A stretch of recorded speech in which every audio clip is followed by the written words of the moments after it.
First would be to defend the Constitution, to defend our constitutional rights, to defend our Second Amendment rights, to defend our right to life from conception to natural death. I think there's a real battle going on at the end of our life now that is really stepping to the forefront. We understand what abortion does to babies, but do we understand what's going on in the health care and in this philosophy that people reach a certain point in their lives that where you know, they're really not worth the extra money to keep them alive a few more years. Well, you know, hey, you work your life, you pay into your Medicare, and you deserve that. That should not be taken away, and you shouldn't be telling people that they should go off and die quietly. And I think those are the types of things. So that's a real battle there with life, and I would support it at both ends. Our gun rights, our Second Amendment rights. I strongly believe that our Second Amendment rights protect all of our other rights, and that no way do you give any ground, any incrementalism to any legislation that's going to take your right to keep and bear arms, because that not only protects you from the external, outside enemies, but it's your militia, which is what defended and fought for our freedoms and what we won on with the revolution years and years and years ago. But you need to maintain that to be able to fight against any tyranny that arises if it ever gets to that point. You cannot disarm your citizenry, because you can look and see what happens around the world.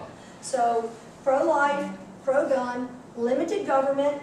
I've already addressed that, where you want to decrease regulations, decrease your taxes, not anything that's going to expand or grow government, everything that would reduce government. I would look at certain departments in the UN about decreasing, Department of Education, United Nations. There are many things that are not worth funding. If you need money, then you need to cut those things and look to save and reduce the size of government wherever you can. Lower taxes. We already talked about some way that you would want to have a more fair, lower tax rate, a revamping of the tax system, and a comprehensive study how that could be incorporated and put in to reduce that and put more money back into our pockets so that we can stimulate the economy and have what we need to have our freedoms and liberties there to do with our hard-earned dollars. National defense, very strong. I do think that constitutionally, that strong national defense is where you are able to protect and maintain peace, is by having a strong national defense.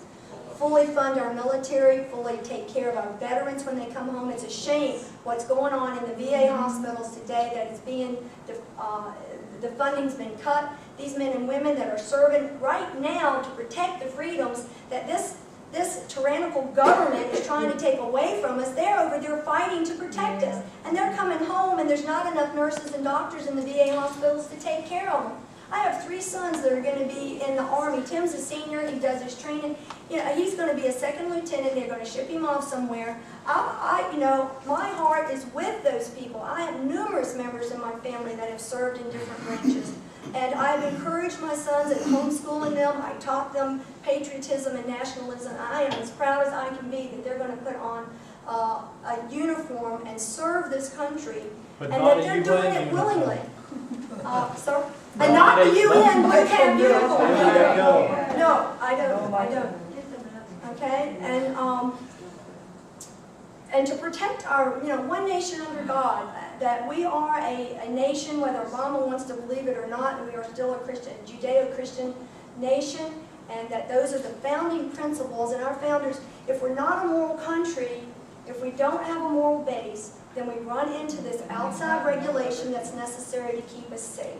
So we need to maintain our morality, and you can't legislate it, but you can protect the good and fight against the evil with the best that you can there. So pro-life, pro-gun, limited government, lower taxes, national defense, illegal immigration. And official language.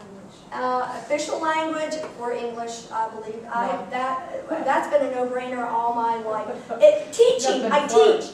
You children that live in America need to learn the English language as fast as they can because they do better. That's been proven over and over and over. You try to teach them in their language and you've got them inside of America in an English-speaking system. They learn slower. You need to teach them English as fast as you can and bring them up. So that's definitely English.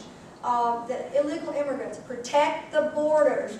We could provide jobs just by protecting our borders, and you could put more military forces here at home. Let's put some bases down along the border. Let's secure our borders, and the illegal immigrants or illegal aliens need to go home or become American citizens, and you also need to look at the interpretation of the laws for the babies that are being born. Now, I understand that in Arizona, they have clinics, they fly these women in, and they pay $2,000 to $4,000 so they can give birth in Arizona clinics so that the babies are American citizens, and then they go apply for Medicare. Food stamp. And food stamps, and these things. So, And the whole family comes in. and then the whole family comes in, and they have more and more babies. And I think that's taken advantage of the generosity of America. When we have Americans that are unemployed and we have seniors that are not able to get the same benefits that these children are. Okay? Amnesty. No amnesty.